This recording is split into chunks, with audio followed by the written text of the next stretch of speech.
Bismillahirrahmanirrahim. Assalamualaikum warahmatullahi wabarakatuh.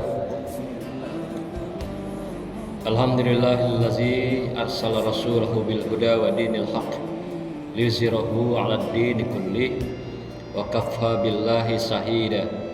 Asyhadu an la ilaha illallah wahdahu la syarikalah wa asyhadu anna Muhammadan abduhu wa rasuluh la nabiyya ba'da. Allahumma salli wa sallim ala sayyidina Muhammadin wa ala alihi wa sahbihi wa barik sallim ajma'in. Amma ba'du. Hadirin yang dimuliakan Allah, pertama dan yang utama kita bersyukur kehadiran Allah SWT karena telah diberikan kekuatan iman dan Islam sehingga kita masih diberikan kekuatan untuk tetap melaksanakan perintah Allah, menghadiri rumah Allah, mendekati Allah sebagai kesyukuran kita kepada Allah Subhanahu wa taala. Tentu yang kedua, kita panjatkan selawat dan salam kepada Rasulullah, junjungan kita, uswah kita dan junjungan alam yang telah memberikan jalan kemaslahatan bagi kehidupan, bagi keselamatan kita dunia dan akhirat, Rasulullah sallallahu alaihi wasallam. Semoga dengan sentiasa bersolawat pada Rasulullah kita akan diberikan jalan kemudahan, jalan kedamaian, jalan kebahagiaan dan jalan keselamatan dunia wal akhirah, di mana tidak ada lagi pertolongan satupun dari makhluk kecuali Allah SWT dan syafaat Rasulullah sallallahu alaihi wasallam dan syafaat Al-Qur'anul Karim yang kita cintai menjadi jalan kehidupan kita semua selama di dunia. Hadirin yang dimuliakan Allah, kembali kita lanjutkan tadabbur kita, ngaji kita pada siang hari ini dengan membaca atau juga mengkaji surah An-Nisa ayat 98 sebagai lanjutan dari ayat sebelumnya. Ayat ini berbunyi, A'udzubillahi minasyaitonirrajim, illal mustad'afina minar rijali wan nisa'i wal wildani la yastati'una hilatan wa la yahtaduna sabila. Kecuali mereka yang tertindas, baik laki-laki atau perempuan, dan anak-anak yang tidak berdaya dan tidak mengetahui jalan untuk berhijrah keluar dari kota Mekah menuju kota Madinah. Hadirin yang berbahagia, para ustadz ustazah, para tuan guru, alim ulama, serta wabil khusus anak-anakku, santri-santriyah yang berbahagia, hadirin jamaah yang berbahagia. Pada ayat ini Allah mengingatkan kita semua sebagai lanjutan ayat yang lalu, yang mana Allah ingatkan kita sebelumnya dengan sebuah pertanyaan Allah SWT melalui firman-Nya yang disampaikan melalui malaikat Jibril dan disampaikan oleh Rasulullah. Apa pertanyaan pada ayat yang lalu? Bagaimana kamu ini? Ini pertanyaannya sebenarnya marah sebenarnya. Bagaimana kamu ini? Lalu mereka menjawab. Siapa yang menjawab itu adalah mereka kaum muslimin yang sudah ditekan, yang sudah dizalimi, yang dipaksa oleh kafir Quraisy untuk mengikuti perintah mereka. Tapi mereka mau. Maka itu Allah berkata kepada mereka, bagaimana kamu ini? Lalu mereka menjawab, adalah kami ini orang-orang yang tertindas di negeri Mekah. Lalu ditanggapi oleh malaikat dengan ayat lanjutannya berkata, bukankah bumi Allah itu luas sehingga kamu dapat hijrah di muka bumi itu? Orang-orang yang menyatakan dirinya, mengikuti dirinya dan juga mengikuti maunya kafir Quraisy dengan tekanan paksaan itu adalah tempatnya neraka jahanam, dan jahanam itu adalah seburu-buru tempat kembali. Ini kata Allah SWT dalam ayat sebelumnya. Artinya dari asbabun nuzul ayat ini, pada masa puncak daripada perjuangan Rasulullah tahun ke-11 dakwah di Mekah, artinya sudah 11 tahun Rasulullah berdakwah di Mekah, dan inilah puncak-puncaknya kaum muslimin ditindas oleh kafir Quraisy, dizalimi, dijahili, didiskriminasi, diazab, disiksa. Sehingga terpecah belah umat Islam pada saat itu. Ada juga yang memang berlari meninggalkan mereka, ada juga yang mendekat untuk mencari keamanan. Mendekat, mereka mengikuti apa maunya daripada kafir Quraisy dengan cara mereka transaksi. Ada yang dibayar, ada yang diberikan wanifironya, ampaunya. Sehingga dengan demikian mereka justru satu sisi ditindas oleh kafir Quraisy, tapi sisi kedua mereka mengambil keuntungan. Nah, inilah mereka yang sudahlah kafir, munafik lagi. Jadi sudahlah mereka mengingkari ajaran Allah, kemudian mereka munafik, menjadi perpanjangan tangan daripada orang-orang kafir Quraisy. Mereka ambil uangnya, mereka ambil upahnya, lalu mereka menistakan umat Islam. Ini sudah muncul pada masa Rasulullah. Yang mereka lakukan karena kebutuhan hidup, karena juga kesulitan hidup, karena juga mereka mencari harta benda kekayaan. Kafir Quraisy apapun yang diminta oleh umat Islam waktu itu, asal mau masuk ikut mereka, akan dikasih. Mau jabatankah? Dikasih tahta. Mau harta bendakah? Dikasih yang banyak. Mau wanita-wanita cantikkah? Diberikan. Begitulah kafir Quraisy menggoda umat Islam agar tidak mengikuti ajaran Allah yang dibawa oleh Rasulullah SAW. Dan tidak sedikit juga mereka yang melawan, tidak mau dikasih harta, jabatan, wanita, nggak mau dia. Tapi juga tidak sedikit mereka yang menjual dirinya, ya, menggadaikan dirinya, yang menjadi perpanjangan tangan dari kafir Quraisy, justru melakukan permusuhan, mengintimidasi, dan juga melakukan berbagai kezaliman terhadap umat Islam. Nah, sejarah itu berulangan. Apakah hari ini ada enggak seperti itu? Ada. Jadi pada masa Rasulullah barang ini sudah ada, kisah ini sudah ada, dan berulang hari ini pun juga ada. Yang atas namakan dirinya Islam, beriman, agamanya Islam, tetapi mereka memusuhi ulamanya, tokoh-tokohnya, habaibnya sendiri, keluarga Rasulullah, dan kalangan tuan-tuan guru dan berbagai umat yang mendekatkan diri kepada Allah Subhanahu wa ta'ala. Beginilah kisah pada waktu itu, sehingga turunlah ayat ini.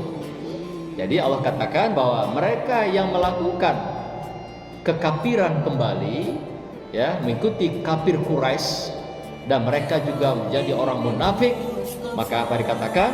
Untuk mereka tempatnya adalah neraka jahanam, dan jahanam itu adalah tempat seburuk-buruk kembali. Inilah An-Nisa ayat 97 yang kita bahas minggu yang lalu. Nah, pada ayat 98 Allah mengingatkan dari kalangan-kalangan kaum muslimin ada yang memang tidak bisa berhijrah, seperti yang dikatakan tadi, dari 3 golongan kata Allah yang disampaikan dalam ayat ini. Pertama, siapakah mereka?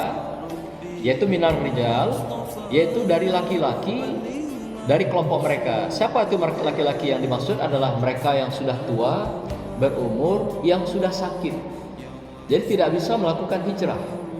Minar rijal yang dikatakan sini adalah rijal yang sakit, laki-laki yang sudah tua, sepuh, kemudian juga mereka miskin, tidak punya kemampuan sama sekali. Nah, kemudian yang kedua adalah nisa.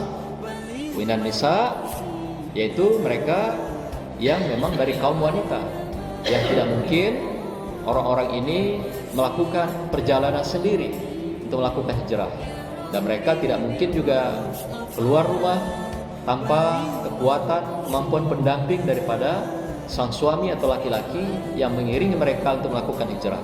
Ketiga siapa? Adalah anak-anak.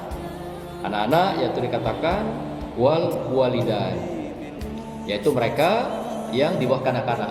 Siapa yang dikatakan kanak-kanak itu? Adalah mereka yang belum akil balik. Nah, yang belum akil balik, yang tidak mampu untuk menjalani atau melakukan hijrah perjalanan jauh sampai ke Madinah. Atau juga mereka yang sudah akil balik tapi juga tidak mampu secara fisik. Kemudian juga biayanya tidak ada, kemudian juga mereka tidak tahu jalan untuk melakukan hijrah. Ini yang diberikan toleransi, yang tidak dipaksakan atau diperintahkan, diwajibkan untuk melakukan hijrah. Jadi hijrah ini adalah undangan sekaligus perintah. Undangan Allah karena puncak daripada kejahatan, kezaliman, puncak kejahatan dan kezaliman kafir Quraisy dan para munafikun ini, maka Allah perintahkan sekaligus mereka Allah undang umat muslimin untuk melakukan hijrah ke kota Yathrib. Nah, ketiga kelompok ini, Ar-Rijal, An-Nisa dan Walidain ini adalah mereka dikenal dengan istilahnya mustad'afin, atau mereka atau orang-orang yang tertindas. Ini dikenal dengan mustad'afin, mereka yang ditindas atau tertindas pada masa itu. Jadi tidak mampu untuk melaksanakan hijrah karena fisiknya, usianya sudah tua, di samping juga karena kemiskinan, tidak punya bekal untuk bisa menghidupi selama perjalanan. Karena perjalanan juga cukup jauh, yang jaraknya antara Mekah ke Madinah itu sekitar 450 km lebih. Itu jarak. Rasulullah saja melakukan hijrah ini selama 16 hari. Jadi berjalan mulai dari bulan Safar, pertengahan bulan Safar sampai awal bulan Rabiul Awal atau bulan tahun kelahirannya. Nah, itulah lamanya dilakukan hijrah ini. Nah, kecuali tiga orang ini Allah berikan toleransi, Allah ampuni untuk tidak melakukan hijrah yang jauh itu, sehingga dengan cara demikian Allah ampuni mereka, sebagaimana dikatakan ayat 99 daripada An-Nisa ini. Allah katakan, a'udzubillahi minasyaitonirrajim, faulaika asallahu ayyahwa anhum wa kanallahu ghafuwan ghafura. Maka mereka itu mudah-mudahan Allah memaafkannya. Allah Maha Pemaaf lagi Maha Pengampun. Artinya mereka tiga golongan ini, Ar-Rijal, laki-laki yang sudah berumur, tua, miskin, sakit. Kemudian An-Nisa, wanita yang tidak bisa, tidak mampu keluar sendirian, samping juga tidak tahu jalan. Dan anak tadi, Wildan, yang tidak bisa juga melaksanakan kewajiban ini, maka Allah berikan toleransi kepada mereka dan Allah memaafkan mereka. Inilah kebesaran Allah, kemahasucian Allah yang tidak memberikan beban pada mereka dan mereka memaafi dan mengampuni mereka. Inilah dikatakan la yukallifullahu nafsan wus'aha. Maka Allah tidak akan membebani satu kelompok, satu kaum, seseorang di luar batas-batas kemampuannya. Nah, inilah yang dikatakan dengan ayat 98 dan 99 An-Nisa ini dari apa yang dimaksudkan dengan hijrah. Jadi hijrah dengan kata lain adalah ketika kita menghadapi sebuah situasi keadaan di mana situasi keadaan itu sudah menyulitkan kita, membuat kita tidak maju dan berkembang, membuat kita mundur, membuat kita tertinggal, tertindas. Maka Allah perintahkan, menjadi wajib bagi seseorang kalau sudah mengalami kehidupan demikian, dia wajib melakukan hijrah, yang bahasa umumnya itu adalah migrasi, pindah dari satu tempat ke tempat lain, pindah dari satu pekerjaan ke pekerjaan lain, pindah dari suasana nyaman. Kalau istilah dalam manajemen itu namanya zona nyaman. Zona itu suasana keadaan yang nyaman, enak, nikmati kesusahan, kesulitan, keterbelakangan, itu zona nyaman. Sehingga orang tidak mau lagi memperbaiki dirinya, itu malah dilarang oleh Allah SWT. Maka itu Allah perintahkan, Allah undang dalam hal ini, hijrahlah. Hijrah, pindahkan tempat itu, pindah dari pekerjaan itu, pindah dari tradisi itu pada tradisi yang lain yang lebih baik.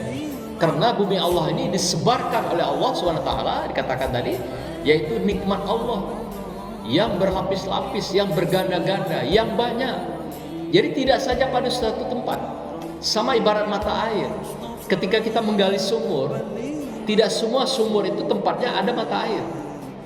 Kadang digali, sudah sampai 10 meter, 20 meter, nggak ketemu mata airnya. Maka apa yang dilakukan? Jangan diteruskan. Nanti kalau itu terus sampai berpuluh-puluh meter, airnya nggak ada juga gitu. Nah, ini kata Allah, hijrahlah, pindahkan ke lubang yang lain, cari mata air yang ada, yang bisa mengisi sumur itu dengan mata air. Itu maksudnya. Inilah hijrah itu.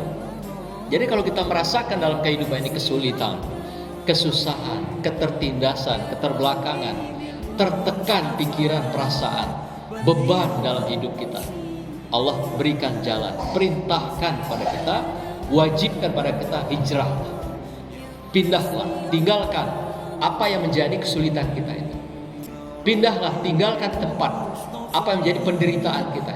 Jangan terus-terusan kita pasrah. Justru kata Allah, dengan kita tidak hijrah, dosa bagi kita, bagi tidak mau merubah nasib hidupnya. Karena Allah tidak akan merubah nasib satu kaum, sekelompok orang atau seseorang, kecuali orang itu sendiri, kelompok orang itu sendiri yang akan merubah dirinya menjadi lebih baik dari dalam kehidupannya. Nah, Bapak Ibu sekalian, anak-anak sekalian, kalau kita satu saat menghadapi kesulitan, derita, duka lara, penderitaan, kezaliman, beban kehidupan, kesusahan, tertindas, maka Allah perintahkan kita, hijrahlah. Bumi Allah ini luas, hijrahlah, pindahlah, maksudnya begitu. Cari penghidupan lain, cari pekerjaan lain, cari kekuatan-kekuatan dan sumber-sumber anugerah Allah, rezeki yang lain. Insya Allah semuanya akan dibuka tirai-tirai rezeki dan anugerah Allah dalam kehidupan kita dengan kita melaksanakan hijrah di jalan Allah Subhanahu wa taala.